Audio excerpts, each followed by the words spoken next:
स्वागत है दोस्तों आपका मेरे चैनल द स्टडी प्लेस पे। मैं इस चैनल को प्रेजेंट कर रहा हूँ बजरंग। हम कक्षा 8 के विज्ञान विषय से पहला अध्याय ले रहे हैं जिसका शीर्षक है फसल उत्पादन एवं प्रबंध। चलिए शुरुआत करते हैं। ग्रीष्म अवकाश में पहेलियों बूझो अपने चाचा के साथ जो कि उसके चाचा एक किसान हैं, वो खेत में जाते हैं। खेत में कुछ औजार देखते हैं जैसे कि खुरपी, दरांती, बेलचा, हल इत्यादि। ये देखने के बाद में उनके मन में जिज्ञासा होती है। तो बूझो कहता है कि भाई मैं उसके मन में विचार आता है कि मैं जानना चाहता हूँ कि हम इन औजारों का उपयोग कहाँ और कैसे कर सकते हैं। चूंकि बच्चे हैं तो उनके मन में ये जिज्ञासा उत्पन्न होना स्वाभाविक है। देखिए, आप आगे पढ़ चुके हैं कि सभी सजीवों को भोजन की आवश्यकता होती है। भोजन पौधे अपना भोजन स्वयं बना सकते हैं। यह आपको पता ही है, पौधे अपना भोजन प्रकाश संश्लेषण के द्वारा स्वयं बनाते हैं।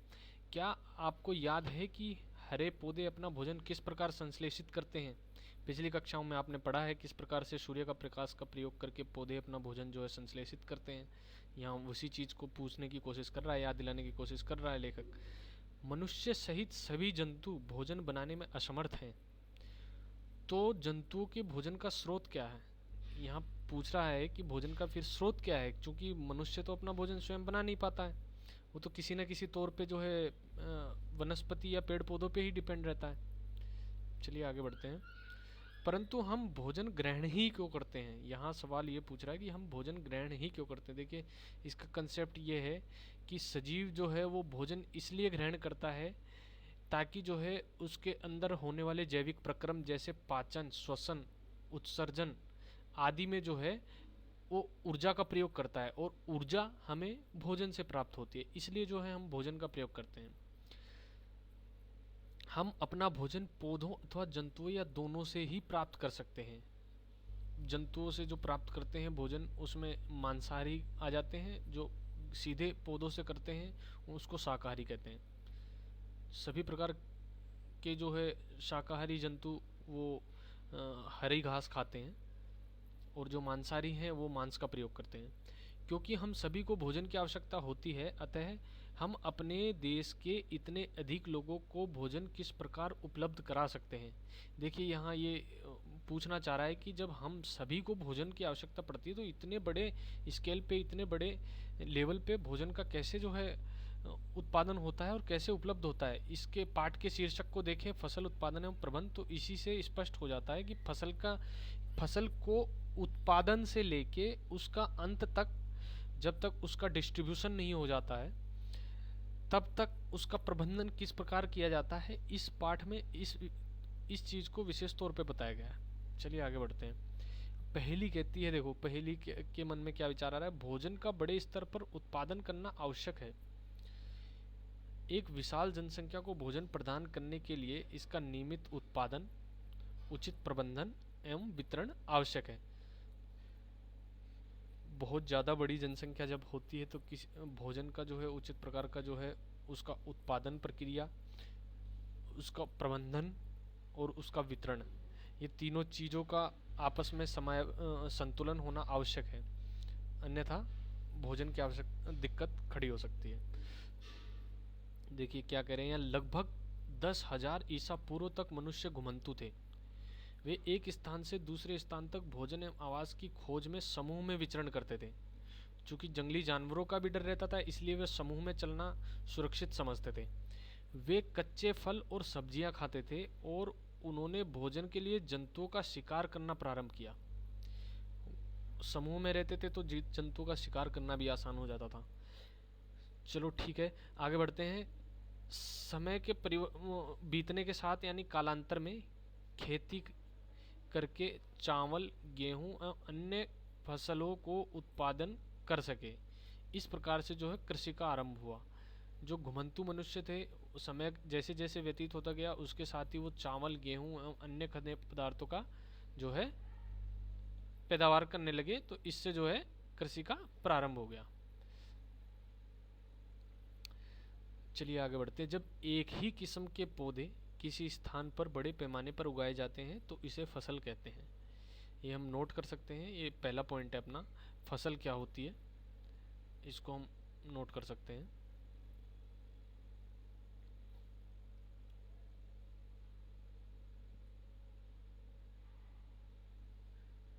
सॉरी,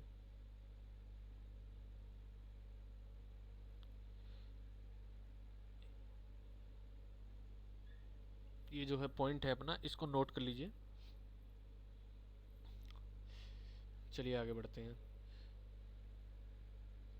उदाहरण के लिए गेहूं की फसल का अर्थ है कि खेत में उगाए जाने वाले सभी पौधे गेहूं के हैं। अगर हम कह रहे हैं कि गेहूं की फसल है तो उसका कहने का मतलब ये है कि खेत में मुख्य तौर पे जो है गेहूं की फसल ही खड़ी है।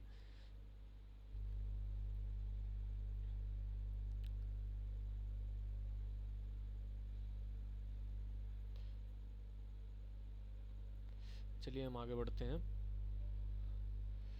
आप जानते ही हैं कि फसलें विभिन्न प्रकार की होती हैं, जैसे कि अन्न, सब्जियां एवं फल। जिस मौसम में यह पौधे उगाए जाते हैं उसके आधार पर हम फसलों का वर्गीकरण कर सकते हैं। फसलों का वर्गीकरण किया जाता है उसके आधार पे।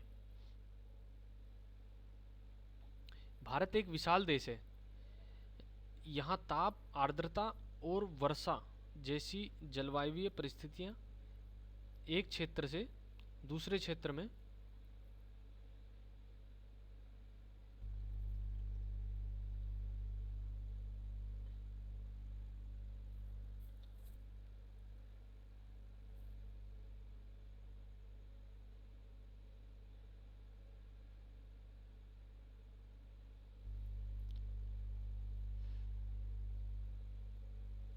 आप जानते हैं कि फसलें विभिन्न प्रकार की होती हैं, जैसे कि अन्न, सब्जियां एवं फल। जिस मौसम में ये पौधे उगाए जाते हैं उसके आधार पर हम फसलों का वर्गीकरण कर सकते हैं। देखिए, भारत एक विशाल देश है। यहाँ ताप, आर्द्रता और वर्षा जैसी जलवायु परिस्थितियाँ एक क्षेत्र से दूसरे क्षेत्र में भिन्न भिन्न है। आप जानते हैं कि राजस्थान में रेगिस्तान है, बहुत ज़्यादा गर्मी पड़ती है, जबकि लद्दाख में इतनी ज़्यादा ठंड पड़ती है। तो ये परिस्थितियाँ जो हैं चेंज हो जाती हैं समय के अनुसार, समय और स्थान के अनुसार। अतः देश के विभिन्न भागों में विविध प्रकार की फसलें उगाई जाती हैं। इस विविधता के बावजूद मोटे तौर पर फसलों को दो भागों में बांटा जा सकता है। देखिए, ये नोट डाउन कर लेना। हालांकि ये आपका रिवीजन होता रहेगा, बाद की कक्षाओं में और विस्तार से इन चीज़ों को समझाया गया है, लेकिन जो है आप इसको नोट डाउन करते रहें और जिस प्रकार से मैं पढ़ा रहा हूँ उसके साथ साथ इसको केवल सरसरी तौर पे भी पढ़ते रहेंगे तो ये चीज़ें बहुत आगे कक्षाओं में बहुत बार इनका जिक्र हुआ है, तो ये चीज़ें आपके स्वाभाविक आपके जो है नेचर में आ जाएंगी। इनको विशेष तौर पर रटने की आवश्यकता नहीं पड़ेगी। खरीफ फसल, देखिए खरीफ फसल क्या है? वह फसल जिन्हें वर्षा ऋतु में बोया जाता है खरीफ फसल कहलाती है। भारत में वर्षा ऋतु सामान्य जून से सितंबर तक होती है। जून से सितंबर तक होती है वर्षा की ऋतु, अपने यहाँ आप सभी जानते हैं। भारत में धान, मक्का, सोयाबीन, मूंगफली, कपास इत्यादि खरीफ फसलें हैं। देखो, इसको आप ऐसे भी याद रख सकते हैं कि धान उसी वक्त बोई जाती है जब वर्षा होती है, क्योंकि आप सभी जानते हैं, ये कॉमन सेंस है, धान को बहुत ज़्यादा पानी की आवश्यकता पड़ती है। बहुत ज़्यादा पानी की आवश्यकता पड़ती है तो जो है वो उसी वक्त प्रैक्टिकली हो सकता है जब वर्षा ऋतु चल रही हो। चलिए आगे बढ़ते हैं। रबी फसल, रबी फसल शीत ऋतु यानी अक्टूबर से मार्च तक में उगाई जाती है रबी की फसलें। ठीक है, इसमें जो है गेहूं आता है, चना आता है, मटर आता है, सरसों आता है, अलसी, रबी आदि जो है इसके उदाहरण हैं। इसके अलावा कई स्थानों पर दालें और सब्जियां ग्रीष्म में उगाई जाती हैं। तो ये भी एक पॉइंट जो है ध्यान रखने लायक है कि इसके अलावा जो है कई स्थानों पर दालें और सब्जियां ग्रीष्म में उगाई जाती हैं। चलिए आधारित फसल पद्धतियां आगे बढ़ते हैं।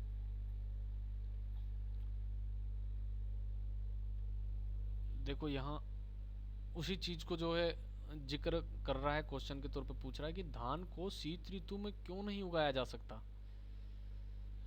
देखो, फिर इसका जवाब क्या है? धान को बहुत अधिक पानी की आवश्यकता होती है, अतः इसे केवल वर्षा ऋतु में ही उगाते हैं। ठीक है, आप समझ गए होंगे। फसल उगाने के लिए किसान को अनेक क्रियाकलाप सामयिक अवधि में करने पड़ते हैं। एक निश्चित समय के हिसाब से उसको जो है विभिन्न प्रकार के क्रियाकलाप करने पड़ते हैं। यहाँ ये कहना चाह रहा है। आप देखेंगे कि यह क्रियाकलाप उस प्रकार के हैं जिनका उपयोग माली अथवा आप सजावटी पौधे उगाने के लिए करते हैं।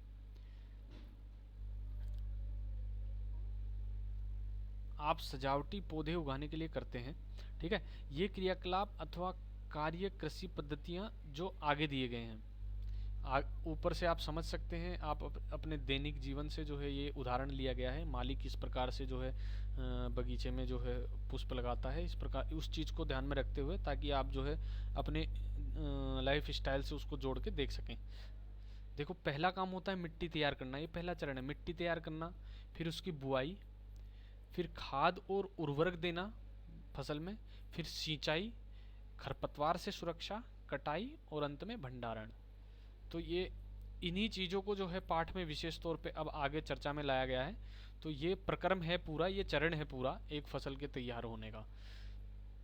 चलिए हम पहले पॉइंट पे ध्यान देते हैं, मिट्टी तैयार करना। मिट्टी तैयार करना क्या होता है, ये सब चीज़ें इसमें मुख्य तौर पे बताई गई हैं। फसल उगाने से पहले मिट्टी तैयार करना प्रथम चरण है। मिट्टी को पलटना अथवा इसे पोला बनाना कृषि का अत्यंत महत्वपूर्ण कार्य है। ठीक है, इससे जड़ें भूमि में गहराई तक जा सकती हैं। मिट्टी पोली होने के कारण जड़ों को अच्छी तरीके से बढ़ने का जो है अवसर मिलता है, इसलिए मिट्टी पोली की जाती है। पोली मिट्टी में गहराई में धसी जड़ें भी सरलता से श्वसन कर सकती हैं। देखिए, ये इसी चीज़ को बता रहा है। पोली मिट्टी किस प्रकार पौधों की जड़ों को सरलता से श्वसन करने में सहायक है। अब यहाँ क्वेश्चन पूछा है, अब इस क्वेश्चन को आप अपने दिमाग में चिंतन करिए कि पोली मिट्टी किस प्रकार पौधों की जड़ों को सरलता से शोषण करने में सहायक होती है। पोली मिट्टी मिट्टी में रहने वाले केंचुओं और सूक्ष्म जीवों की वृद्धि करने में सहायता करती है। चूंकि मिट्टी पोली होती है तो ये केंचुए और सूक्ष्म जीव जो है आसानी से जीवन वहन अपना कर पाते हैं उसमें। यह जीव किसानों के मित्र है, क्योंकि यह मिट्टी को और पलटकर पोला करते हैं। मिट्टी को पलटते रहते हैं ये और पोले करते हैं मिट्टी को। इसमें ह्यूमस बनाते हैं, और आप जानते हैं ह्यूमस की मात्रा मिट्टी के उपजाऊपन को बनाने के लिए बहुत आवश्यक है। परंतु मिट्टी को पलटना और पोला करना आवश्यक क्यों है? चलिए, आप पिछली कक्षाओं में पढ़ चुके हैं कि मिट्टी में खनिज, जल, वायु तथा कुछ सजीव होते हैं। ये सजीव जैसे कि केंचुए आप बताया है यहाँ पे। इसके अतिरिक्त मृत पौधे एवं जंतु भी मिट्टी में पाए जाने वाले जीवों द्वारा अपघटित होते हैं। इस प्रक्रम में मृत जीवों में पाए जाने वाले पोषक मिट्टी में निरुक्त होते हैं। यह पोषक पौधों द्वारा अवशोषित किए जाते हैं। इन चीज़ों का जो है अवशोषण किया जाता है, क्योंकि ऊपरी परत के कुछ सेंटीमीटर की मिट्टी ही पौधे की वृद्धि में सहायक है। इसे उलटने, पलटने और पोला करने में पोषक पदार्थ ऊपर आ जाते हैं और पौधे इन पोषक पदार्थों का उपयोग कर सकते हैं, और इन्हीं पोषक तत्वों का पदार्थों का प्रयोग करके जो है फसल की उचित प्रकार से अच्छी तरीके से वृद्धि होती है। अतः मिट्टी को उलटना, पलटना और पोला करना फसल उगाने के लिए अत्यंत महत्वपूर्ण है। अब आप समझ गए होंगे कि जो है पोला उसको बनाने के लिए और जो है उस मिट्टी को उलट पलट करने के लिए आवश्यक क्यों है। चलिए आगे बढ़ते हैं। मिट्टी को उलटने, पलटने और पोला करने की प्रक्रिया को जुताई कहते हैं। ये हाईलाइट कर लेना आप, ये जुताई क्या है। तो जुताई जो है मिट्टी को उलटने, पलटने और पोला करने की प्रक्रिया है। ठीक है, इसे हल चला कर सकते हैं। ये हल से होता है। आपने अगर कभी खेतों में ध्यान दिया हो, हालांकि अब तो जो है टेक्नोलॉजी का डेवलपमेंट हो गया है, इसलिए ट्रैक्टर वगैरह का प्रयोग करते हैं, लेकिन प्राचीन समय में या तो अब से करीब 10 साल पहले तक भी लोग जो है बैलों का प्रयोग करते थे, हल का प्रयोग करते थे। वो संभवतः आपने देखा होगा। हल लकड़ी अथवा लोहे के बने होते हैं। ठीक है, यदि मिट्टी अत्यंत सूखी है तो जुताई से पहले इसे पानी देने की आवश्यकता भी पड़ सकती है। अगर मिट्टी बहुत ज़्यादा हार्ड है तो उसमें सीधे हल नहीं चलाया जा सकता है, इसलिए प्रैक्टिकली उसको पॉसिबल करने के लिए, आसान करने के लिए उसमें थोड़ा पानी डाल देते हैं। ठीक है, जुते हुए खेत में मिट्टी के बड़े बड़े ढेले भी हो सकते हैं। इन्हें एक पाटल की सहायता से तोड़ना आवश्यक है, ताकि उचित प्रकार से पानी बाद में दिया जा सके, उचित प्रकार से कार्य किया जा सके, इसलिए बड़े मिट्टी के ढेलों को तोड़ दिया जाता है। बुआई एवं सिंचाई के लिए खेत को समतल करना आवश्यक है। ठीक है, यह कार्य पाटल द्वारा किया जाता है। ठीक है, तो पाटल का प्रयोग आपने समझ लिया। मिट्टी की जो है समतल करना आवश्यक है, और समतल किस लिए होना आवश्यक है उसका, बुआई एवं सिंचाई के उचित प्रकार से होने के लिए उसकी आवश्यकता होती है। किस चीज़ की? उसको मिट्टी को सपाट करने की, पाटल के द्वारा। कभी कभी जुताई से पहले खाद दी जाती है। इससे जुताई के समय खाद मिट्टी में भली भांति मिल जाती है। बुआई से पहले खेत में पानी दिया जाता है। ठीक है, आप इस चीज़ को ध्यान रखेंगे। चलिए आगे बढ़ते हैं। कृषि औजार, अगला टॉपिक है कृषि औजार। तो कृषि औजार में आगे बढ़ते हैं हम। अच्छी उपज के लिए बुआई से पहले मिट्टी को भुरभुरा करना आवश्यक है। यह कार्य अनेक औजारों से किया जाता है। हल, कुदाली एवं कल्टीवेटर इस कार्य में उपयोग किए जाने वाले प्रमुख औजार है। हल आपने देखा है, कुदाली आप जानते हैं, फावड़े को कहते हैं कुदाली। कल्टीवेटर ये नया प्रकार का जो है तकनीक के विकास होने के साथ साथ कल्टीवेटर का प्रावधान हो गया है, तो ये ट्रैक्टर के साथ प्रयोग किया जाता है। चलिए आगे देखते हैं हम। हल, हल क्या है? प्राचीन काल से ही हल का उपयोग जुताई, खाद या उर्वरक मिलाने, खरपतवार निकालने एवं मिट्टी खुरचने के लिए किया जाता रहा है। ठीक है, यह औजार लकड़ी का बना होता है जिसे बैलों की जोड़ी अथवा अन्य पशुओं, जिसमें कि घोड़े का प्रयोग कर सकते हैं, राजस्थान की तरफ ऊँटों का प्रयोग होता है, आदि की सहायता से खींचा जाता है। इसमें लोहे की मजबूत तिकोनी पत्ती होती है जिसे फाल कहते हैं। देखिए हल के भाग को यहाँ पे दिखाया गया है। तो ये जो हम देख रहे हैं, ये नीचे का भाग, इसे फाल कहते हैं। ये लोहे का बना होता है क्योंकि इसी सारा जो है प्रेशर या दबाव जिसे कहते हैं वो इसी पर आता है। मिट्टी सख्त भी हो सकती है, नरम भी हो सकती है। तो सख्त मिट्टी के केस में इसका रिजिड होना बहुत आवश्यक है, इसलिए जो है यहाँ पे जो है लोहे की फाल दी जाती है, इसे फाल कहते हैं। ठीक है, हल का मुख्य भाग लंबी लकड़ी का बना होता है जिसे हल शेफ्ट कहते हैं। हल शेफ्ट देख लीजिए आप डायग्राम के थ्रू, ये अपना हल शेफ्ट है। ये सेपरेट हमें डायग्राम दिखा दिया गया है और यहाँ किसान इसी चीज़ को प्रैक्टिकली प्रयोग कर रहा है। ठीक है, तो ये फाल जो है हमें यहाँ भी दिखाया गया है और किसान जब प्रयोग कर रहा है तो उस वक्त भी दिखाया गया है कि कहाँ प्रयोग करते समय इसका कहाँ पे यूज होता है। ठीक है, ये जोत, इसको बोला गया है जोत को। ये जो लंबा लट्ठा है जो बैलों के सिर के ऊपर रखा होता है। हल शेफ्ट देखिए, ये हल शेफ्ट जो है इसकी भुजा को कहा गया है, हल की भुजा को, जो कि इसमें हल में हमें दिखाई दे रही है प्रैक्टिकली किसान के प्रयोग करते वक्त। ठीक है, हल शेफ्ट कहते हैं।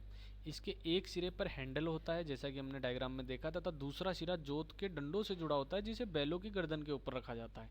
ठीक है, एक जोड़ी बैल एवं एक आदमी इसे सरलता से चला सकता है, जैसा कि आपने डायग्राम में देखा है, एक व्यक्ति चला रहा है इसको, किसान जिसे कहते हैं। आजकल लोहे के हल तेजी से देसी लकड़ी के हल की जगह ले रहे हैं। जैसे जैसे लोहे का प्रचलन बढ़ता जा रहा है वैसे वैसे लकड़ी के हल रिप्लेस होते जा रहे हैं। कुदाली, कुदाली क्या होता है? यह एक सरल औजार है जिसका उपयोग खरपतवार निकालने एवं मिट्टी को पोला करने के लिए किया जाता है। राजमिस्त्री वगैरह भी किसी कुदाली का प्रयोग करते हैं, तो आपने वो देखा होगा निश्चित तौर पे। इसमें लकड़ी अथवा लोहे की छड़ होती है जिसके एक सिरे पर लोहे की चौड़ी और मुड़ी प्लेट लगी होती है जो ब्लेड की तरह कार्य करती है। इसका दूसरा सिरा पशुओं द्वारा खींचा जाता है। देखिए ये है कुदाली, ये जो है मुड़ी प्लेट है जिसे हम खोदने का प्रयोग करते हैं, ये छड़ है। ठीक है, चलिए आगे बढ़ते हैं। कल्टीवेटर, कल्टीवेटर क्या होता है? देखिए आज जुताई ट्रैक्टर द्वारा संचालित कल्टीवेटर से की जाती है। इस यंत्र को जो है हम कल्टीवेटर कहते हैं। देखिए ये जो ट्रैक्टर के पीछे लगा हुआ है, इस यंत्र को हम कल्टीवेटर कहते हैं। कल्टीवेटर के उपयोग से श्रम एवं समय दोनों की बचत होती है। ठीक है, ये चित्र देखने के लिए कह रहा है, तो इसमें जो है कल्टीवेटर दिखाया गया है, इससे श्रम एवं समय दोनों की बचत हो जाती है। पहले जिस कार्य में काफ़ी ज़्यादा मात्रा में आदमी लगते थे, अनुपातिक तौर पे जो है उसमें अब जो है कम व्यक्ति लगते हैं। ठीक है, चलिए आगे बढ़ते हैं हम।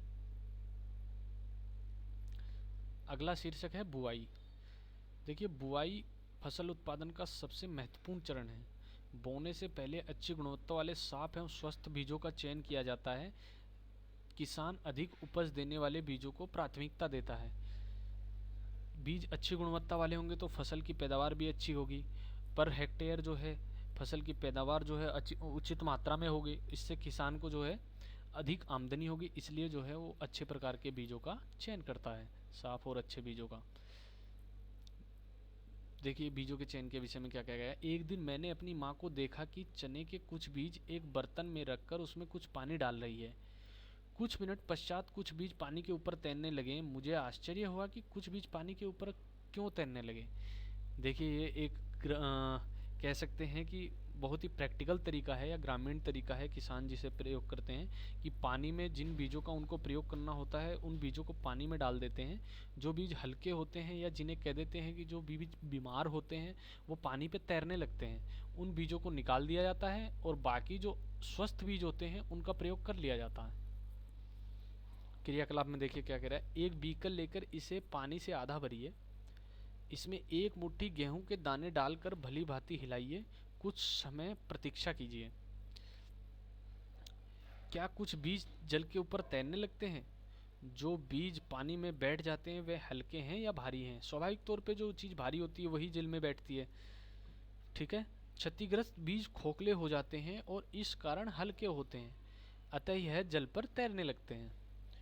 क्योंकि जिस क्षेत्रफल को वो घेरते हैं वो क्षेत्रफल ज़्यादा होता है तुलना में उनके बाहर के, इसलिए जो है वो तैरने लगते हैं।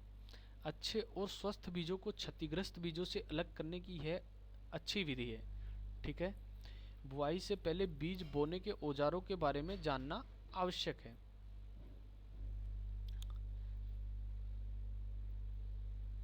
देखिए बुआई के औजार, देखिए बीज बोने का जो है ये पारंपरिक यहाँ पे जो है तरीका दिखाया गया है, और जो है ये है सीड ड्रिल, जैसा कि नाम से प्रतीत होता है सीड ड्रिल, ठीक है। बीज बोने के लिए जो है इसका प्रयोग किया जाता है। सीड मतलब होता है बीज, ड्रिल मतलब किसी भी चीज़ को छिद्र करना, तो उसका संदर्भ इसलिए लिया गया है क्योंकि ये कल्टीवेटर जो है मिट्टी में जो है एक प्रकार से जगह बनाकर बीजों को रोपित करता है, ठीक है। चलिए यहाँ शीर्षक है हाईलाइटेड परंपरागत औजार। परंपरागत रूप से बीजों की बुआई में इस्तेमाल किया जाने वाला औजार कीप के आकार का होता है, जैसा कि हमें डायग्राम में दिखाया गया है। ये देखिए जो किसान अपने हाथों से जो है कीप में बीज डाल रहा है, ठीक है।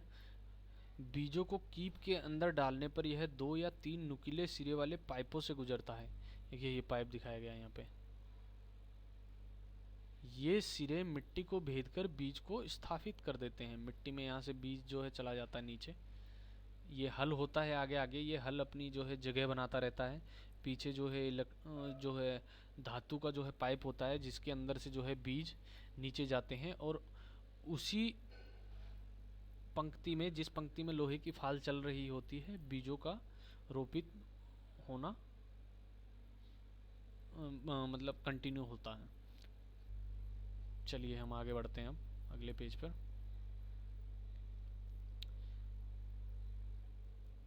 देखिए सीड ड्रिल। सीड ड्रिल क्या होता है? आजकल बुआई के लिए ट्रैक्टर द्वारा संचालित सीड ड्रिल, जो कि डायग्राम में दिखाई गई है हमको यहाँ पे, ठीक है। सीड ड्रिल का उपयोग होता है बीजों को बोने के लिए। इसके द्वारा बीजों में समान दूरी एवं गहराई बनी रहती है। यह सुनिश्चित करता है कि बुआई के बाद बीज मिट्टी द्वारा ढक जाएं, ठीक है। इसके द्वारा जो है एक काम और होता है कि इसका प्रयोग करने से जो है बीज जो है अच्छी तरीके से ढक जाते हैं, जिससे पक्षियों का जो है डर नहीं रहता है कि वो बीजों को खा जाएंगे। अन्यथा क्या होता है, बीज ऊपर रह जाते हैं, पक्षी खा जाते हैं, स्वाभाविक तौर पे फिर जो है उनका जो है उगना नहीं हो पाता है। सीड ड्रिल द्वारा बुआई करने से समय एवं श्रम दोनों की बचत होती है। काफ़ी समय बचाता है, जिस काम में ज़्यादा व्यक्ति लगने होते हैं उसमें अब कम जो है व्यक्ति लगते हैं। मेरे विद्यालय के समीप एक पौधशाला है, जो है बूझो कह रहा है यहाँ पे कि मेरे विद्यालय के समीप एक पौधशाला, जिसे नर्सरी कहते हैं हम आम बोलचाल की भाषा में। मैंने देखा कि पौधे छोटे छोटे थैलों में रखे हैं। वे इस प्रकार क्यों रखे गए हैं? चलिए अब देखते हैं क्या इसका जवाब है। धान जैसे कुछ पौधों के बीजों को पहले पौधशाला में उगाया जाता है। आप जानते हैं धान की पहले पौध लगती है पौधशाला में, उसके बाद जो है उसका प्रयोग होता है। पौधे तैयार हो जाने पर उन्हें हाथों द्वारा खेत में रोपित कर देते हैं। कुछ वन्य पौधे एवं पुष्पी पौधे भी पौधशाला में उगाए जाते हैं। ठीक है। पौधों को अत्यधिक घने होने से रोकने के लिए बीजों के बीच उचित दूरी होना अत्यंत महत्वपूर्ण है। तो आपको पता लगा पौध हमारा लगाना जो है क्यों जरूरी हो जाता है कुछ फसलों के संदर्भ में, ताकि जो है वो ज़्यादा अत्यधिक घने ना हो। अत्यधिक घने होने से जो है पैदावार पे जो है फसल की असर पड़ता है। पौधों को सूर्य का प्रकाश, पोषक एवं जल पर्याप्त मात्रा में प्राप्त होता है जब पौधे सही प्रकार से मैनेज करके उचित दूरी पे लगाए जाते हैं तब। ठीक है। अधिक घनेपन को रोकने के लिए कुछ पौधों को निकाल कर हटा दिया जाता है। किसान ये भी करते हैं कि कई बार मान लीजिए उदाहरण के तौर पे बैंगन की खेती है, बैंगन के पौधे जब ज़्यादा निकट होते हैं तो किसान इस हद तक अपने फसल को उचित प्रकार से बढ़ने के लिए काम करते हैं कि कुछ पौधों को वो उखाड़ भी देते हैं। ठीक है। चलिए अगला विषय है खाद एवं उर्वरक मिलाना। ठीक है। चलिए आगे बढ़ते हैं। वे पदार्थ जिन्हें मिट्टी में पोषक स्तर बनाए रखने के लिए मिलाया जाता है इन्हें खाद एवं उर्वरक कहते हैं। ठीक है। खाद एवं उर्वरक किसे कहते हैं यह डेफिनेशन आप याद रखना। मैंने एक खेत में उगने वाली स्वस्थ फसल पौधों को देखा, जबकि पास के खेत में पौधे कमजोर थे। कुछ पौधे अन्य पौधों की तुलना में ज़्यादा अच्छी तरह से क्यों उगते हैं? तो इसका जवाब है कि एक तो खाद और दूसरा बीजों की क्वालिटी। चलिए हम बढ़ते हैं आगे, वो हमें पता लगेगा अभी। मिट्टी फसल को खनिज प्रदान करती है। ठीक है। यह पोषक पौधों की वृद्धि के लिए आवश्यक है। कुछ क्षेत्रों में किसान खेत में एक के बाद दूसरी फसल उगाता रहता है। खेत कभी भी खाली नहीं छोड़े जाते। ठीक है। कल्पना कीजिए कि पोषकों का क्या होता है। फसलों के लगातार उगाने से मिट्टी में कुछ पोषकों की कमी आ जाती है। जब लगातार फसलों को बार बार उगाया जाता है तो चूंकि फसल जो है पौधे जो है वो पोषक तत्वों का प्रयोग कर लेते हैं, तो जो है कुछ पोषक तत्वों की कमी हो जाती है। इस क्षति को पूरा करने हेतु किसान खेतों में खाद देते हैं ताकि जो है पोषक तत्वों की उचित मात्रा बनी रहे। यह प्रक्रम खाद देना कहलाता है। ठीक है। अपर्याप्त खाद देने से पौधे कमजोर हो जाते हैं। तो ये जो अभी ऊपर जिक्र किया गया था कि एक अगल बगल के दो खेतों में एक में जो है स्वस्थ पौधे हैं, दूसरे में अस्वस्थ हैं या कमज़ोर हैं, तो उसका कारण क्या है? तो उसका एक जो है मुख्य कारण ये है कि जो है अपर्याप्त खाद। ठीक है। खाद एक कार्बनिक पदार्थ है जो कि पौधों या जंतु अपशिष्ट से प्राप्त होती है। एक होता है खाद और एक होता है देखिए उर्वरक। उर्वरक जो है केमिकल तौर पे बने होते हैं रसायनों का प्रयोग करके, और जो है खाद जो है वो प्राकृतिक तौर पे जैविक चीज़ों से बनी होती है, जैसे सड़ी गली सब्जियां, पत्तियां, पशुओं का जो है गोबर, इस प्रकार से जो है बनी होती हैं। किसान पादप एवं जंतु अपशिष्टों को एक गड्ढे में डालते हैं तथा इनका अपघटन होने के लिए खुले में छोड़ देते हैं। अपघटन कुछ सूक्ष्म जीवों द्वारा होता है। ठीक है। अपघटित पदार्थ खाद के रूप में उपयोग किया जाता है। ठीक है। आप समझ गए होंगे यहाँ से। आप कक्षा 6 में वर्मी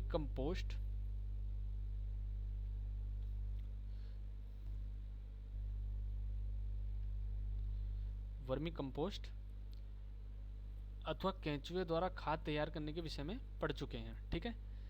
उसके विषय में पढ़ चुके हैं आप तैयार करने। कक्षा 6 में जो है वर्मी कंपोस्ट और केंचुओं के बारे में बताया गया। वर्मी कंपोस्ट किस प्रकार बनता है, केंचुए किस प्रकार से जो है वर्मी कंपोस्ट बनाते हैं, क्या वहाँ वातावरण रहना चाहिए, कितना टेम्परेचर रहना चाहिए, ये सब जो है छठी कक्षा में जिक्र किया गया है।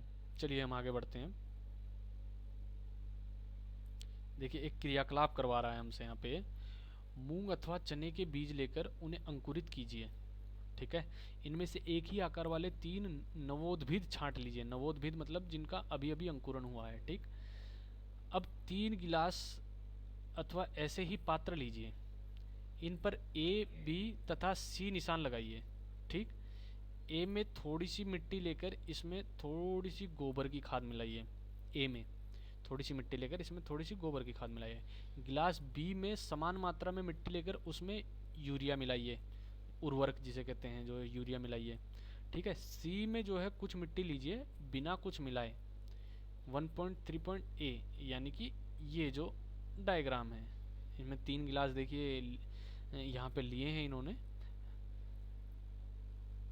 ठीक है। अब इनमें पानी की समान मात्रा डालकर सुरक्षित स्थान पर रख दीजिए। प्रतिदिन पानी देते रहिए। पौधे लगाने के बाद जो है 7 से 10 दिनों तक जो है उनकी वृद्धि को नोट करना है। हमें जो है इसको प्रतिदिन जो है एक नोटिस करना है और अपनी जो है प्रेक्षण जो ऑब्जर्वेशंस हैं उनको एक कागज़ पे नोट करते रहना है। ठीक है। अब देखिए यहाँ पे दिखाया गया है ए पौधा, बी पौधा और सी पौधा। ए में जो है गोबर हमने मिलाया था, बी में उर्वरक मिलाया था और सी में हमने कुछ नहीं मिलाया था। तो आप देख रहे हैं सी में जो है बहुत ही कम मात्रा में जो है पौधे अंकुरित हुए हैं या उनका जो है वृद्धि हुई है। ठीक है। तो इससे पता लग गया होगा कि जो है हमें खाद या उर्वरक का जो है इनमें क्या भूमिका होती है। ठीक है। क्या तीनों गिलासों के पौधों में वृद्धि की गति एक समान है? किस गिलास में पौधों की वृद्धि बेहतर है? किस गिलास के पौधों में वृद्धि सबसे अधिक है? ये मैंने आपको बता ही दिया। सी में जो है सबसे कम है, बी में जो है ज़्यादा है रासायनिक उर्वरकों के कारण, और ए में जो है उर्वरकों की अपेक्षा थोड़ी कम है। उर्वरक रासायनिक पदार्थ हैं जो विशेष पोषकों से समृद्ध होते हैं। वे खाद से कैसे भिन्न है? खाद से कैसे भिन्न है यहाँ हमें पता लगेगा। उर्वरक का उत्पादन फैक्ट्रियों में किया जाता है। ठीक है। जबकि हम देखते हैं कि जो है खाद का उत्पादन घरेलू स्तर पर भी हो जाता है। ठीक। उर्वरक के कुछ उदाहरण हैं urea, ammonium sulphate, super phosphate, potash, NPK यानी नाइट्रोजन फॉस्फोरस पोटेशियम, सम्मिलित नाम जिसका एनपीके है। ठीक है। इनके उपयोग से किसानों को गेहूं, धान तथा मक्का जैसी फसलों की अच्छी उपज प्राप्त करने में सहायता मिली है। ठीक। परंतु उर्वरकों के अत्यधिक उपयोग से मिट्टी की उर्वरता में कमी आई है। यह जल प्रदूषण का भी स्रोत बन गए हैं।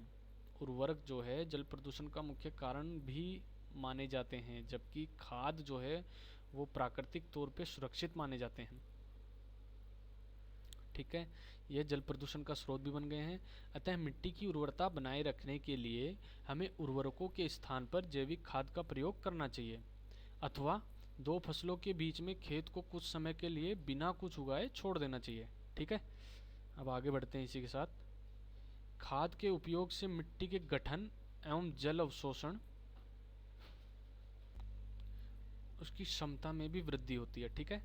इससे मिट्टी में सभी पोषकों की प्रतिपूर्ति हो जाती है। खाद के प्रयोग से मिट्टी में पोषकों की प्रतिपूर्ति का अन्य तरीका है फसल चक्रण। अब फसल चक्रण क्या है देखिए यहाँ समझिए। यह एक फसल के बाद खेत में दूसरे किस्म की फसल एकांतर क्रम में उगाकर किया जाता है। ठीक है। आप समझ गए, एक के बाद दूसरी जो है फसल को उगाना। पहले उत्तर भारत में किसान फलीदार चारा एक ऋतु में उगाते थे तथा गेहूं दूसरी ऋतु में। ठीक है। इससे मिट्टी में नाइट्रोजन का पुनः पूरण होता रहता है, क्योंकि आप जानते हैं फलीदार जो है फसलें वो नाइट्रोजन का जो है उचित प्रकार से उत्पादन करती हैं मिट्टी में। ठीक। किसानों को इस पद्धति को अपनाने के लिए प्रोत्साहित किया जाता है। पिछली कक्षाओं में आप राइजोबियम बैक्टीरिया के विषय में पढ़ चुके हैं। राइजोबियम बैक्टीरिया जो है ये फलीदार जो है पौधों की जड़ों की ग्रंथिकाओं में पाया जाता है। ठीक है। और वायुमंडलीय नाइट्रोजन का स्थिरीकरण करते हैं। चलिए आगे बढ़ते हैं हम। अब देखिए ये सारणी से आपको पता लगेगा उर्वरक और खाद में क्या अंतर है। यहाँ उर्वरक दिखाया गया है, यहाँ खाद दिखाया गया है। यहाँ थोड़ा पढ़ लेना आप जो है। चलिए फिर भी मैं एक तो मोटे मोटे तौर पे बता देता हूँ। उर्वरक मानव निर्मित है। ठीक है। खाद प्राकृतिक है, नेचुरल है, जो कि गोबर एवं पौधों के अवशेष से विघटन से उत्पन्न होता है। उर्वरक का फैक्ट्रियों में उत्पादन होता है। खाद जो है खेतों में बनाई जा सकती है और यहाँ तक कि घरेलू स्तर पे भी बनाई जाती है खाद। ठीक है। उर्वरक से मिट्टी को ह्यूमस प्राप्त नहीं होती है, जबकि यहाँ से प्रचुर मात्रा में खाद से ह्यूमस प्राप्त होती है। उर्वरक में पादप पोषक जैसे कि नाइट्रोजन, फास्फोरस, पोटेशियम प्रचुरता में होते हैं, जबकि पादप पोषक तुलनात्मक रूप से खाद में जो है कम होते हैं उर्वरक की तुलना में। ठीक है। चलिए सारणी 1.1 में खुरवरक एवं खाद के बीच अंतर बताए गए हैं, ये आपने देख लिया। खाद के लाभ क्या हैं? खाद के लाभ देखते हैं हम। जैविक खाद उर्वरक की अपेक्षा अधिक अच्छी मानी जाती है, ठीक है। इसका मुख्य कारण है इसमें मिट्टी की जल धारण क्षमता में वृद्धि होती है, पहला कारण। दूसरा, इससे मिट्टी भुरभुरी एवं सरंध्र हो जाती है, जिसके कारण गैस विनिमय सरलता से होता है, ठीक है। तीसरा कारण, इसमें मित्र जीवाणुओं की संख्या में वृद्धि हो जाती है, ठीक है। चौथा कारण, इस जैविक खाद से मिट्टी का गठन सुधर जाता है। तो आपने देखा खाद और जो है उर्वरक में क्या डिफरेंस। चलिए अगले शीर्षक की तरफ बढ़ते हैं। अपना जो है अगला पॉइंट है सिंचाई, ठीक है। सिंचाई क्या होता है हम यह जानेंगे। जीवित रहने के लिए प्रत्येक जीव को जल की आवश्यकता होती है, ठीक है। पौधे के वृद्धि एवं परिवर्धन के लिए जल का विशेष महत्व है। पौधे की जड़ों द्वारा जल का अवशोषण होता है, जिसके साथ खनिजों और उर्वरकों का भी अवशोषण होता है। पौधों में लगभग 90% जल होता है, ठीक है। ये चीज़ आपको ध्यान रखनी है। देखिए 90% तक जल होता है, ये तो कॉमन जनरल चीज़ के लिए भी, नॉलेज के लिए भी पता होना चाहिए। जल आवश्यक है क्योंकि बीजों का अंकुरण शुष्क स्थिति में नहीं हो सकता, ठीक है। बीजों का अंकुरण जो है वो शुष्क स्थिति में नहीं होता, इसलिए जल बहुत आवश्यक है। जल में घुले हुए पोषक का स्थानांतरण पौधे के प्रत्येक भाग में होता है। यह फसल की पाले एवं गर्म हवा से रक्षा करता है। देखिए जल जो है फसल की पाले एवं गर्मी से रक्षा करता है, ठीक है। गर्मी में जो है नमी के तौर पे, वाष्पीकरण के तौर पे जो है पौधे जो है पानी का उत्सर्जन करते हैं, ठीक है। स्वस्थ फसल वृद्धि के लिए मिट्टी की नमी को बनाए रखने के लिए खेत में नियमित रूप से जल देना आवश्यक हो जाता है। निश्चित अंतराल पर खेत में जल देना सिंचाई कहलाता है। ये सिंचाई की परिभाषा है कि जो है निश्चित अंतराल पे खेत में जल देना सिंचाई कहलाता है। सिंचाई का समय एवं बारंबारता मतलब फ्रीक्वेंसी जो है सिंचाई की मिट्टी एवं ऋतु में भिन्न होता है, ठीक है। अलग अलग मिट्टी और अलग अलग ऋतुओं में भिन्न भिन्न होता है कि कितने बाद और किस फसल में कितना पानी लगेगा। गर्मी में पानी देने की बारंबारता अपेक्षाकृत अधिक होती है, ठीक है। बार बार पानी दिया जाता है। ऐसा क्यों है? क्या यह मिट्टी एवं पत्तियों से जल वाष्पन की दर अधिक होने से हो सकता है? बिल्कुल जो है यहाँ पे यही कहना चाह रहा है कि जो है जल वाष्पन की जो प्रक्रिया होती है पौधों में, उसके कारण वो चूँकि वो गर्मियों में अधिक होती है, इसलिए गर्मियों में हमें अधिक पानी की आवश्यकता पड़ती है। चलिए आगे बढ़ते हैं।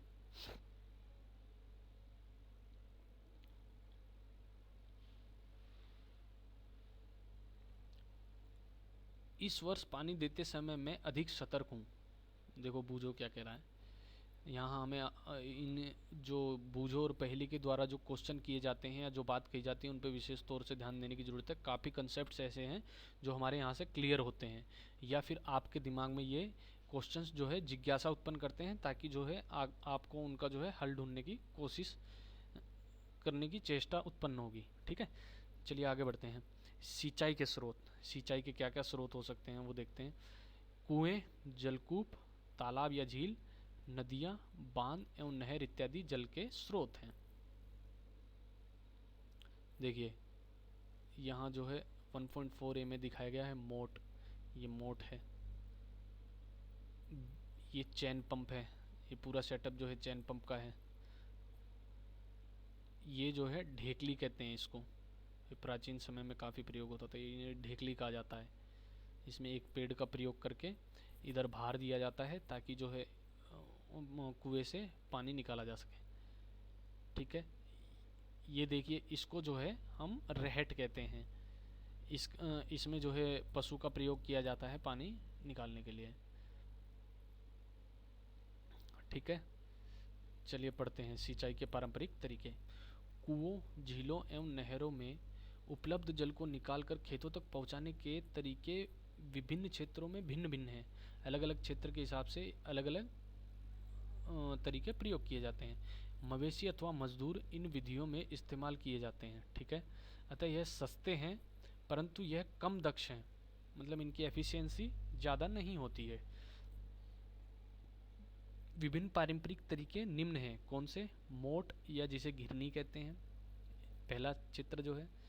चैन पंप या ढेकली, ये आप चैन पंप या ढेकली देख रहे हैं। रहट, ये आप रहट देख रहे हैं, सी डायग्राम,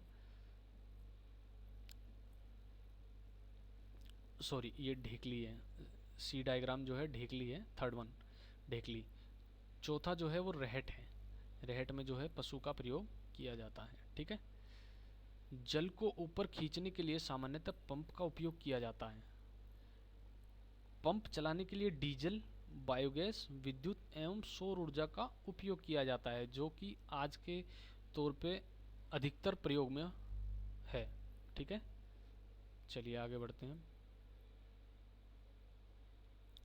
अब देखिए यहाँ है सिंचाई की आधुनिक विधियाँ।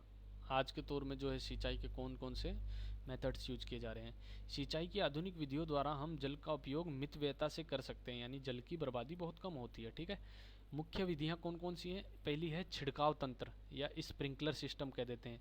इसमें आप देखेंगे छिड़काव जो है, आपने खेतों में देखा होगा कि जो फव्वारे लगे होते हैं उनमें एक पाइपलाइन की सप्लाई दे दी जाती है। इसमें बारिश के तरह से जो है पानी का जो है प्रयोग किया जाता है। जिस प्रकार बारिश होती है उसी प्रकार का जो है प्रतीत होता है। फव्वारे लगाए जाते हैं, लाइन बिछा दी जाती है, उनमें फव्वारे जोड़ दिए जाते हैं। चलिए पढ़ते हैं, पढ़ने पर और ज़्यादा पता लगेगा। इस विधि का उपयोग असमतल भूमि के लिए किया जाता है। देखिए पहला पॉइंट, असमतल भूमि में इसका प्रयोग होता है। ठीक है, समतल भूमि में चूंकि पानी जो है उचित प्रकार से जो है फैलता चला जाता है, असमतल भूमि में नहीं फैलता है, इसलिए बारिश के तौर पर जो है उसका प्रयोग कर दिया जाता है। जहाँ पर जल कम मात्रा में उपलब्ध है, ऊर्ध्व पाइपों, जहाँ पे जल कम मात्रा में उपलब्ध है और असमतल भूमि है, वहाँ इसका प्रयोग किया जाता है। ठीक है, हाँ आगे बढ़ते हैं। ऊर्ध्व पाइपों के ऊपरी सिरों पर घूमने वाले नोजल लगे होते हैं। ये देख रहे हैं आप, जो ये नोजल लगे हैं जहाँ से पानी निकलता है, ये नोजल जो है घूमने वाले होते हैं। ठीक है, राउंडेबल होते हैं। ठीक, ये जो है पाइप जो है नोजल लगे होते हैं, जो यह पाइप निश्चित दूरी पर मुख्य पाइप से जुड़े होते हैं। ठीक है, जब पंप की सहायता से जल मुख्य पाइप में भेजा जाता है तो वह घूमते हुए नोजल से बाहर निकलता है। ठीक है, इसका छिड़काव पौधों पर इस प्रकार होता है जैसे वर्षा हो रही हो। देखो यहाँ ये बता भी दिया इन्होंने, वर्षा की तरह से जो है इसका प्रयोग किया जाता है। छिड़काव लॉन, कॉफ़ी की खेती एवं अन्य कई फसलों के लिए अत्यंत उपयोगी है। इनका जो है मेन जो है लॉन वगैरह में यूज किया जाता है, कॉफ़ी की खेती में, जहाँ या जहाँ पे पहाड़ी क्षेत्र है, जहाँ पे असमतल भूमि है, वहाँ पे किया जाता है। ठीक है, अगला जो सिस्टम है सिंचाई का वो है ड्रिप सिस्टम या ड्रिप तंत्र जिसे कहते हैं। इस विधि में जल बूंद बूंद करके सीधे पौधों की जड़ों में गिरता है। देखिए ये पाइप लगा दिए गए हैं, इस मुख्य पाइप के आप गौर से देखेंगे तो देखिए यहाँ एक ब्रांच और निकल रही है पाइप की छोटी सी, जो कि पौधे के जड़ों तक जाती है, और वहाँ पे इस प्रकार से एक छिद्र कर दिया जाता है कि वो जो है बूंद बूंद करके पानी पौधे की जड़ों में गिरता है। ठीक है, तो आप समझ गए कि ड्रिप तंत्र किसे कहते हैं। बूंद बूंद करके जो पौधों की जड़ों में पानी गिरता है, इसलिए इसे ड्रिप, ड्रिप का अर्थ होता है बूंद, तो बूंद ड्रिप तंत्र कहते हैं। ठीक है, फलदार पौधों, बगीचों एवं वृक्षों को पानी देने का यह सर्वोत्तम तरीका होता है। कौन सा? ड्रिप तंत्र। इससे पौधों को बूंद बूंद करके जल प्राप्त होता है। ठीक है, इस विधि में जल बिल्कुल व्यर्थ नहीं होता, अतः यह जल की कमी वाली क्षेत्रों के लिए एक वरदान है।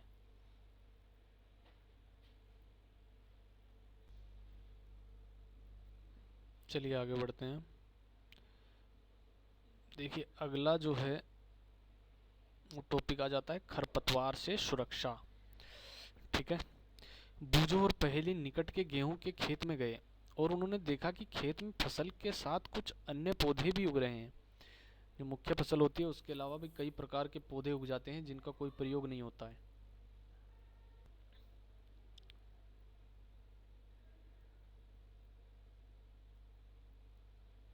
ठीक है, क्या ये अन्य पौधे विशेष उद्देश्य के लिए उगाए गए हैं?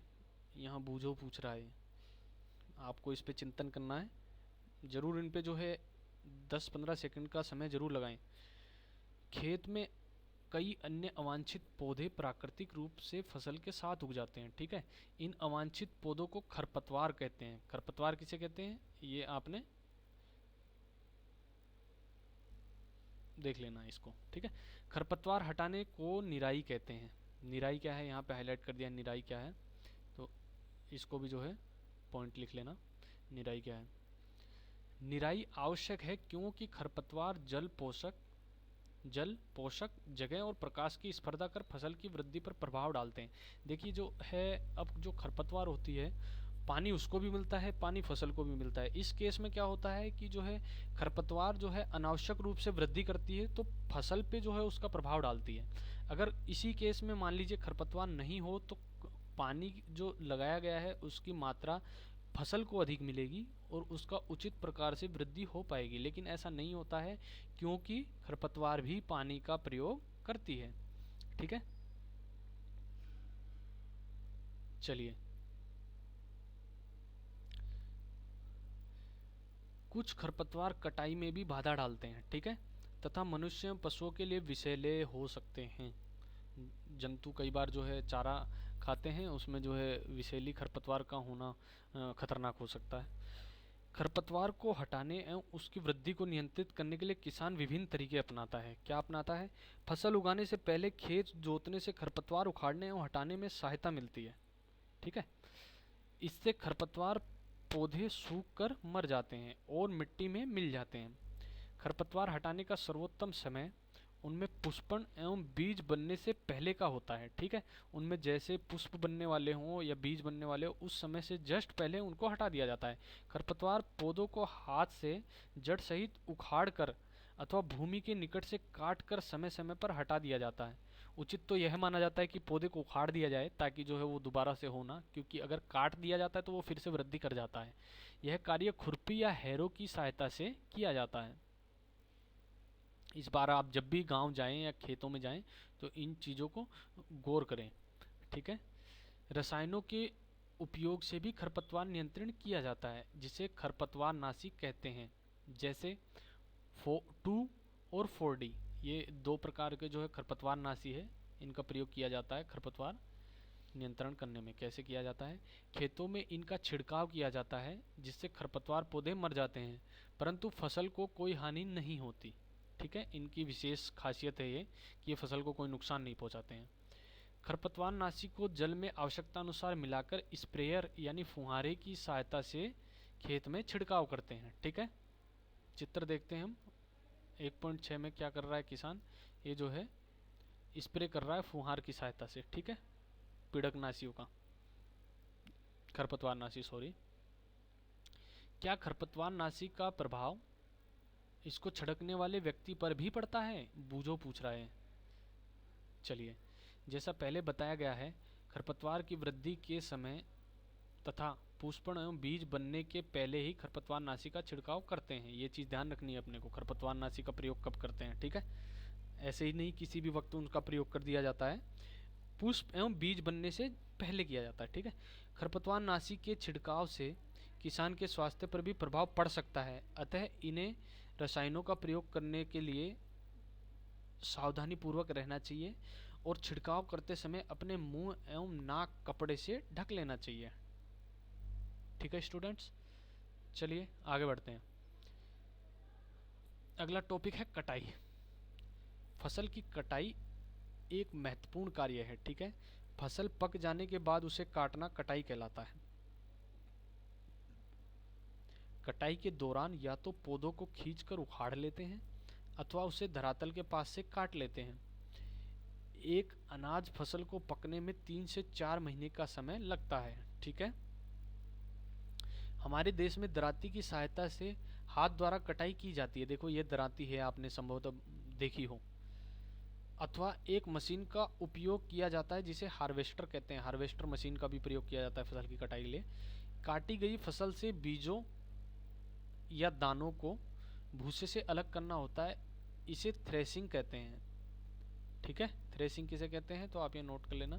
काटी गई फसल से बीजों और दानों को भूसे से अलग करना थ्रेसिंग कहलाता है। ठीक है, यह कार्य कार्बाइन मशीन द्वारा होता है। ठीक है, अब एक कंबाइन मशीन जो है अपने को दिखाई गई है यहाँ पे, जो वास्तव में हार्वेस्टर और थ्रेसर का संयुक्त रूप है। कौन? ये जो कंबाइन मशीन जो है, ये जो है हार्वेस्टर और थ्रेसर का मिक्स्ड वर्जन है। ठीक है, छोटे खेत वाले किसान अनाज के दानों को फटक कर, जिसे विनोइंग कहते हैं, अलग कर लेते हैं। ठीक है, चित्र 1.9 में दिखा रहा है यहाँ पे, देखिए ये 1.9 है, इसमें दिखाया गया है, ये सेटअप में जो है पूरा दिखाया गया है।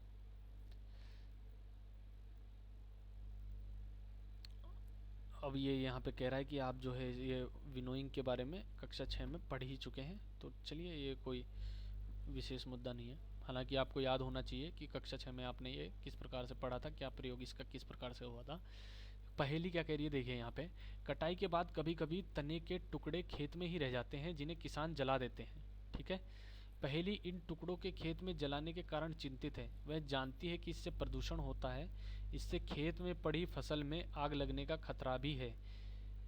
ये इस प्रकार की जो है जो ठूंठ होते हैं, इन्हें ठूंठ कहा जाता है। जो तने छोटे टुकड़े होते हैं, इनको ठूंठों को जो जलाया जाता है पंजाब में प्रतिवर्ष, पंजाब या उत्तर भारत में कह देते हैं, इस प्रकार की कार्यवाही से हम देखते हैं कि दिल्ली या राष्ट्रीय राजधानी क्षेत्र के आसपास के पूरे इलाके में नवंबर दिसंबर के आसपास पूरा प्रदूषण के कारण जो है एनजीटी सख्त अपने निर्देश कर देता है।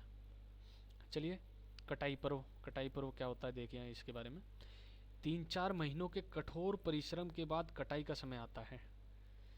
स्वर्णिम दानों से भरी खड़ी फसल किसानों के हृदय में उल्लास एवं अच्छे समय का भाव संचारित करती है। ठीक है, यह समय थोड़ा आराम करने एवं खुशी मनाने का है, क्योंकि पिछली ऋतु के प्रयत्न का फल मिलता है अब किसान को अपनी मेहनत का। इसलिए जो है किसान ये ऐसा वक्त होता है जो पूरे हर्षोल्लास से जो है खुश होता है। इसलिए भारत के सभी भागों में कटाई का समय हर्षोल्लास एवं खुशी का होता है। पुरुष एवं महिलाएं सभी मिलकर इस पर्व को मनाते हैं। ठीक है, कटाई पर्व जिसे कहते हैं। कटाई ऋतु के साथ कुछ विशेष पर्व जैसे पोंगल, बैसाखी, होली, दिवाली, नबान्या एवं बिहू जुड़े हुए हैं। इनमें कुछ जो है क्षेत्रीय पर्व हैं, कुछ जो है राष्ट्रीय पर्व हैं। अगला जो है टॉपिक है अपना भंडारण। उत्पादन का भंडारण एक महत्वपूर्ण कार्य है। ठीक है, सॉरी, उत्पाद का। ठीक है, भंडारण। यदि फसल के दानों को अधिक समय तक रखना हो तो उन्हें नमी, कीट, चूहों एवं सूक्ष्म जीवों से सुरक्षित रखना होगा। ताज़ा फसल में नमी की मात्रा अधिक होती है। ठीक है, ताज़ा फसल में जो है नमी अधिक मात्रा में होती है। यदि फसल के दानों को सुखाए बिना भंडारित किया जाता है तो उनके खराब होने अथवा जीवों द्वारा आक्रमण से वे अंकुरण के लिए अनुपयोगी हो जाते हैं। ये चीज़ भी ध्यान देने के लिए बहुत ज़रूरी है कि जो है फसलों को जो दानों को जो है सुखाना होता है भंडारण से पहले। अतः भंडारण से पहले दानों को धूप में सुखाना आवश्यक है। आपने अपने घरों में देखा होगा कि बड़ी बड़ी टंकियों में जो है अभी भी लोग कई जगह पे गेहूं के या अन्य खाद्य अनाजों की जो है भंडारण करते हैं, तो उनसे पहले उसको कुछ दिनों के लिए कई बार जो है धूप में सुखाया जाता है। यह आप अपने घरों में देखते होंगे, महिलाएं अक्सर इस काम को करती हैं। ठीक है, आगे बढ़ते हैं। अतः भंडारण से पहले इनको धूप में सुखाना आवश्यक है, जिसमें उनकी नमी में कमी आ जाए। इससे उनकी कीट पीड़कों, जीवाणु एवं कवक से सुरक्षा हो जाती है। ठीक है, किसान अपनी फसल उत्पाद का भंडारण जूट के बोरों, धातु के बड़े पात्रों में करते हैं। ठीक है, परंतु बीजों का बड़े पैमाने पर भंडारण साइलो और भंडार गृहों में किया जाता है। ठीक है, अब ये साइलो क्या होता है जिनमें बीजों का भंडारण किया जाता है, देखते हैं। ये देखो, अनाज भंडारण हेतु ये जो पूरा जो हमें स्ट्रक्चर दिखाई दे रहा है, ये भारतीय खाद्य निगम द्वारा प्रबंधित साइलो है। ठीक है, इनको साइलो कहते हैं। यहाँ जो है बीजों का भंडारण किया जाता है। देखो पहेली क्या कह रही है, मैंने अपनी माँ को अनाज रखे लोहे के ड्रम में नीम की सूखी पत्तियां रखते देखा है, मुझे आश्चर्य हुआ क्यों। अब ये आप सोचिए कि क्यों, और मुझे कमेंट बॉक्स में ज़रूर बताइए कि ये जो है नीम की पत्तियां संभवतः क्यों रखी जा रही हैं।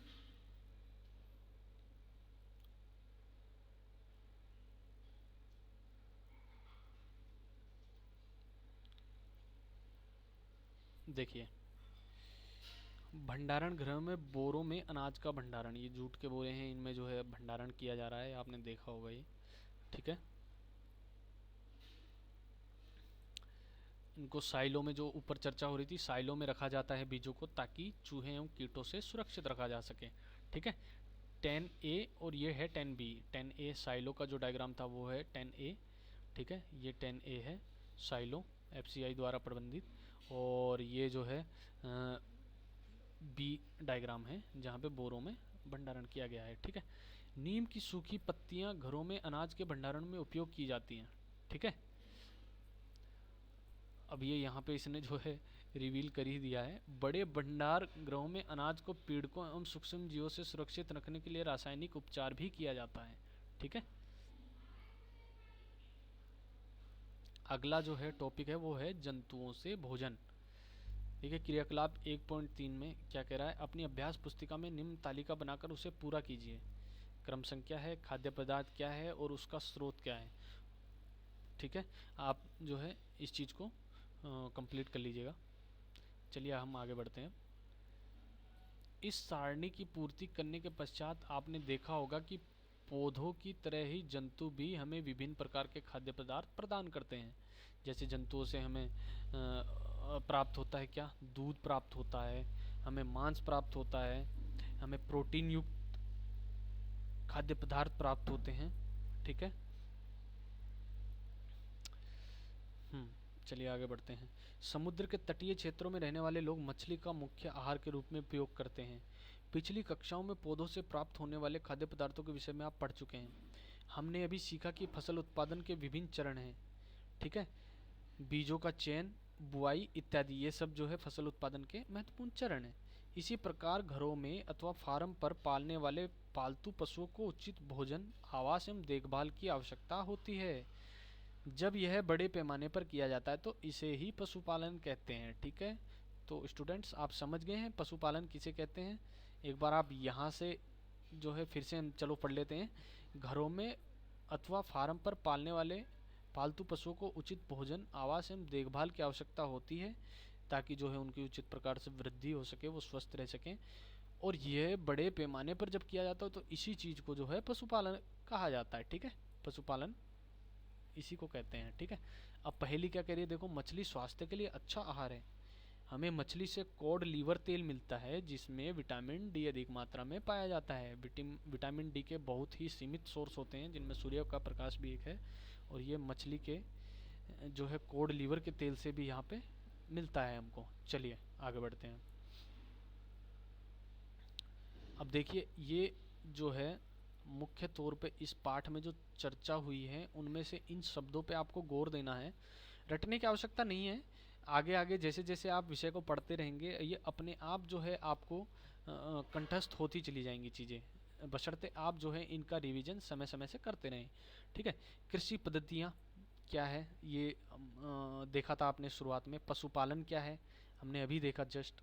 फसल क्या है, उर्वरक, भंडार गृह, कटाई क्या है, सिंचाई क्या है, खरीफ क्या है, खाद क्या है, हल क्या है, रबी क्या है, बीज क्या है, साइलो क्या है, बुआई, भंडारण, थ्रेसिंग, खरपतवार, खरपतवारनाशी और फटकना, ये सब चीज़ें जो है शब्द हैं, ये प्रयोग हुए हैं तो इनको हमें याद रखना है। यहाँ ये हाईलाइट करने का यही कारण है क्योंकि आगे आने वाली कक्षाओं में प्रयोग होने वाले हैं, उस समय आपको जो है सहज महसूस करेंगे अगर ये चीज़ें आपकी क्लियर रहेंगी। ठीक है, देखिए इसे भी कर लेते हैं जल्दी जल्दी। आपने बढ़ती हुई जनसंख्या को भोजन प्रदान करने के लिए हमें विशिष्ट कृषि पद्धतियों को अपनाना होता है। यह आपने देखा कि जो है विभिन्न प्रकार की कृषि पद्धति अपनाते हैं ज़्यादा जनसंख्या जो बढ़ रही है उसके लिए। किसी स्थान पर उगाए जाने वाले एक ही प्रकार के पौधों को फसल कहते हैं, ये भी हमने चर्चा की थी, फसल किसे कहते हैं। ठीक है, तो ये भी अपना क्लियर हो गया है। चलिए आगे बढ़ते हैं। भारत में फसलों को ऋतु के आधार पर हम 2 वर्गों में बांट सकते हैं। कौन कौन सी? रबी और खरीफ की फसल। ठीक है, रबी और खरीफ की फसल किसे कहते हैं, ये यहाँ पे बताया गया है। दोस्तों मैं क्या करूँगा इस लेसन से कुछ मल्टीपल चॉइस क्वेश्चंस जिनसे आपके जो है कंसेप्ट भी क्लियर हो, मैं इसके लिंक के डिस्क्रिप्शन बॉक्स में वीडियो का लिंक दे दूंगा। आप वहाँ से जाके उनको जो है एक बार रिवाइज कर सकते हैं, ताकि और जो कुछ चीज़ें आपकी इस लेसन में रह जाती है कंसेप्ट क्लियर हो जाएंगे। और मैं जो है उसका पीडीएफ लिंक भी वीडियो के डिस्क्रिप्शन बॉक्स में दे दूंगा। चलिए, जुताई करके मिट्टी तैयार करना और उसे समतल करना आवश्यक है। ठीक है, इस कार्य के लिए हल पाटल का प्रयोग भी किया जाता है। ठीक है, बीजों को उचित गहराई पर बोना तथा उनके बीच उचित दूरी रखना अच्छी उपज के लिए आवश्यक है। ये बहुत इंपॉर्टेंट पॉइंट है, आपको जनरल नॉलेज के लिए अपनी पता होना चाहिए। बीजों की अच्छी किस्म का चयन करके स्वस्थ बीजों को बोया जाता है। सीड ड्रिल सहायता से बुआई की जाती है। ठीक है, अच्छे किस्म के बीज बोएंगे तो अच्छी पैदावार होगी, इसलिए अच्छे किस्म को बीजों का प्रयोग ही किया जाता है। बशर्ते बीज महंगे भी हों तो भी किसान जो है अच्छे किस्म के बीजों को प्रेफर करता है। मिट्टी में पोषकों की समृद्धि और पुनः पूर्ति की आवश्यकता होती है, जिसे कार्बनिक खाद एवं उर्वरकों के उपयोग से प्रयोग किया जाता है। फसलों की नई किस्म के आने से रासायनिक उर्वरकों के उपयोग में वृद्धि हुई है। ठीक है, रासायनिक उर्वरकों की उपयोग में वृद्धि होना वैसे हमारे लिए खतरनाक भी हो सकता है, उसके कुछ दुष्प्रभाव भी होते हैं। ये पानी को प्रदूषित करने का मुख्य कारण भी हो जाता है। ठीक है, चलिए, उचित समय एवं अंतराल पर फसल को जल देना सिंचाई कहलाता है। यहाँ सिंचाई क्या किसे कहलाता है ये क्लियर हो रहा है। निराई में अवांछित एवं बिना उगाए हुए पौधों को हटाया जाता है, इन्हें खरपतवार कहते हैं। खरपतवार क्या होता है यहाँ से क्लियर होता है। ठीक, कटाई का अर्थ है पकी हुई फसल को हाथों या मशीन से काटना। ठीक है, दानों को भूसे से अलग करना थ्रेसिंग कहलाता है। थ्रेसिंग क्या है ये चीज़ यहाँ पे पता लगती है। बीजों को पीड़कों एवं सूक्ष्म जीवों से संरक्षित करने के लिए उचित भंडारण आवश्यक है। ये बहुत जरूरी है, ये चीज़ ध्यान में रखना। ठीक है, बीजों को पीड़कों एवं सूक्ष्म जीवों से संरक्षित करने के लिए भंडारण की आवश्यकता होती है, ताकि लंबे समय तक हम इनका प्रयोग कर सकें। ठीक, पशुओं को पालकर भी खाद्य पदार्थ प्राप्त किया जाता है, इसे पशुपालन कहते हैं।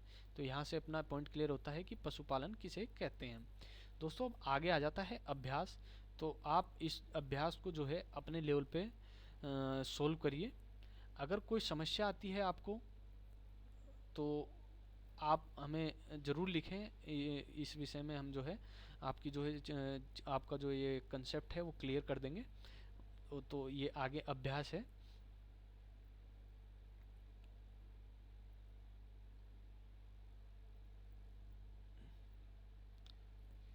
क्रियाकलाप और परियोजना जो है अंत में बताई गई हैं। भ्रमण अध्ययन का एक उदाहरण, आप जो है इस सेक्शन को ज़रूर पढ़ें। इससे जो है कुछ ये जो सेक्शन दिया जाता है इससे कुछ चीज़ें हमें सीखने को मिलती हैं, कुछ कंसेप्ट हमारे जो है क्लियर होते हैं। तो इस चीज़ को ज़रूर आप एक बार पढ़ लें सरसरी तौर पे। इसको रटने की आवश्यकता नहीं है, एग्ज़ाम के पॉइंट ऑफ व्यू से नहीं होता है हालांकि ये।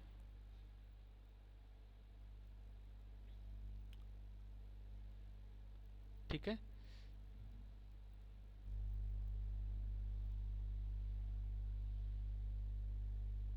अब अगर आपको ये वीडियो अच्छी लगती है, आपके लिए हेल्पफुल होती है, तो दोस्तों प्लीज़ इस वीडियो को लाइक करिए, अपने दोस्तों के बीच मेरे चैनल को ज़्यादा से ज़्यादा एडवर्टाइज़ करिए। प्लीज़ चैनल को सब्सक्राइब कीजिए, और हमारे चैनल को सब्सक्राइब करने के बाद आप बेल आइकन के बटन को प्रेस कर दीजिए, ताकि इस विषय पर जो मेरी कंटिन्यूस वीडियोस आने वाली हैं उनके आपके नोटिफिकेशन मिलते रहें। देखने के लिए आपका वीडियो को बहुत बहुत धन्यवाद। Have a nice day. Thank you.